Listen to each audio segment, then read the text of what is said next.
Hey guys, another art journal page featuring the new Dina Wakley media release. Are we tired of it yet? No, never.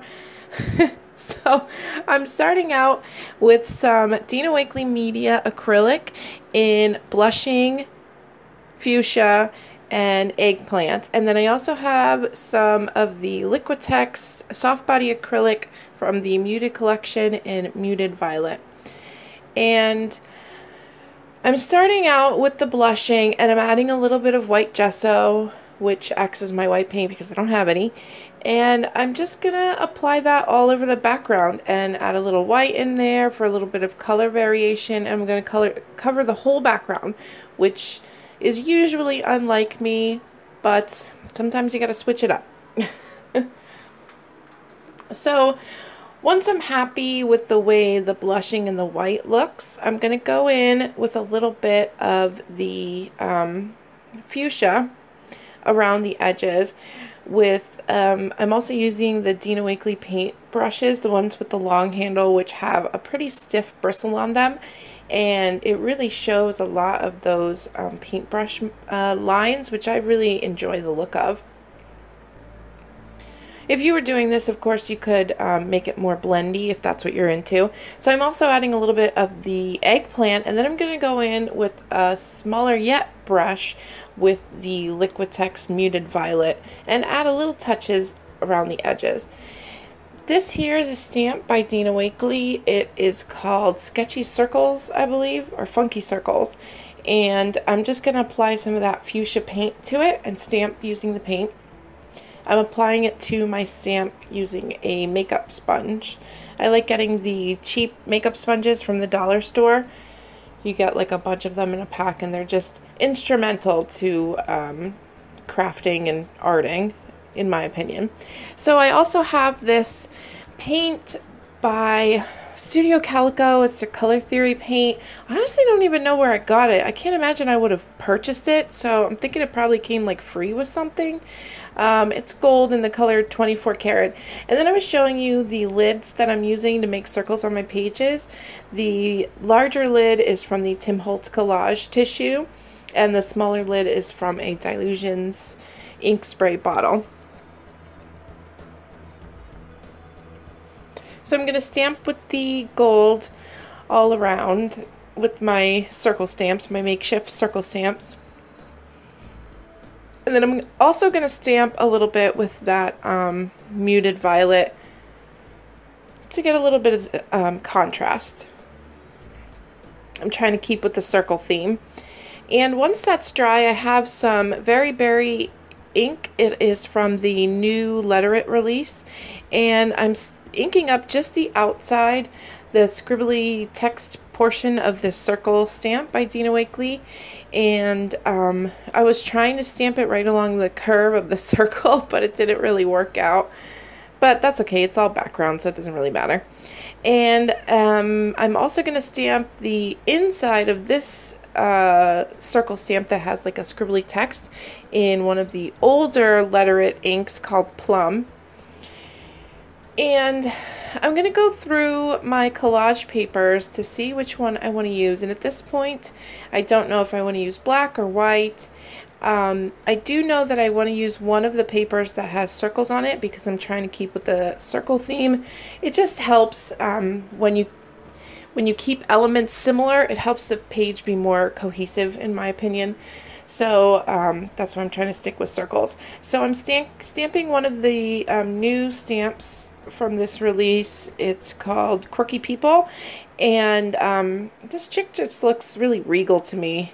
And the stamps on this, or in this stamp set, are from older journals of Dina Wakley's. Like, she took them right out of her older journals, like collages that she did, which I really enjoy. I think they're really cool looking. So I'm going to cut that out using a paper trimmer because I'm notoriously bad at cutting things straight, even though this has lines that you can follow. But I wanted it to be perfectly square. And I'm stamping some more of that scribbly text from the circle and just putting it around the edges of my sheet. Or my stamp rather. I decided to go with this white circle paper, and I'm going to use the large stitched rectangle stackables die from Lawn Fawn, and it just cuts out a square with like a little stitching detail. And I'm going to run that through my Big Shot die cutting machine, and it didn't cut through perfectly, so I just have to clean it up a little bit with my scissors. And I'm going to lay that out, and I'm looking at it, and I need some way to connect the stamp and the tissue paper with the background.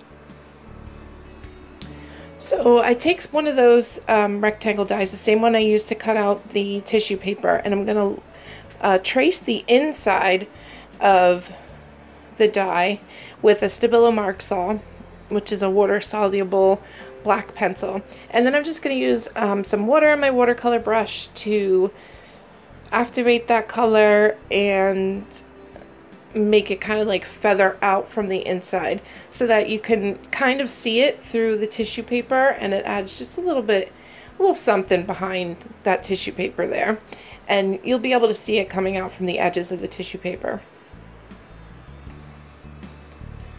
So I'm going to adhere my stamp and my chick down to the page,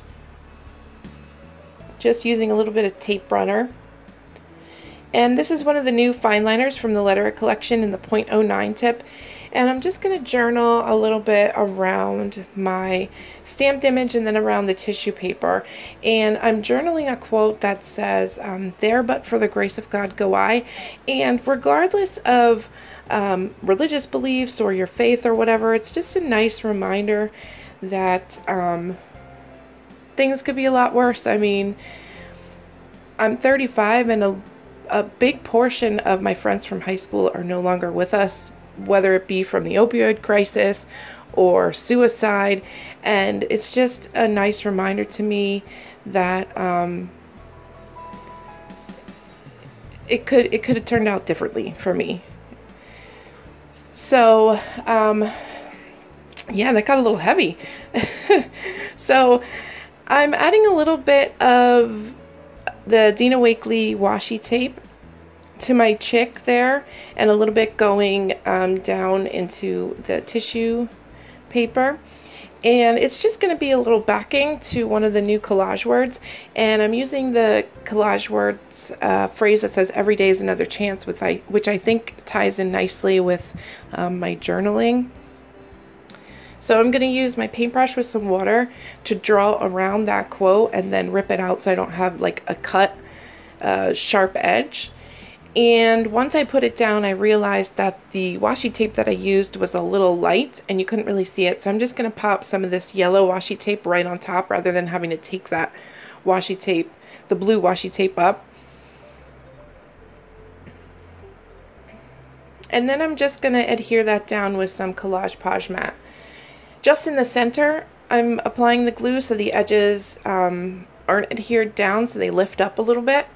I really enjoy the way that looks when you just kind of like adhere part of it, you know, so it adds a little bit of dimension, and I just really like the way it looks. So to bring in some more of that yellow from the washi tape, I grabbed a yellow Posca paint pen in the fine tip, and I'm just drawing a little doodle, some dots around the page, and then to balance out the yellow, I'm going to add a strip of washi tape, that yellow washi tape, to the top, and add a little bit more doodling up there as well.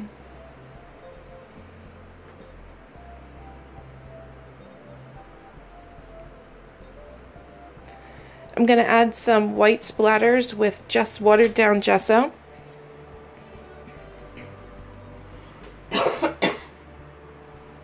Sorry, and then I'm also going to add some drips with Daler Rowney acrylic ink in cyan blue. And the way it dripped, it got on the tissue paper and just kind of like spread out behind it. And I'm trying to sop a little bit of it up with a paper towel without like making it a huge mess. Sometimes the drips are like awesome and do exactly what I want them to do and they look fantastic, and sometimes it just doesn't work out that great. So it is what it is on this one. I'm gonna add some lighter splatters with a smaller paintbrush, and then I'm gonna add some more doodles with the fine liner, and that's it for my page.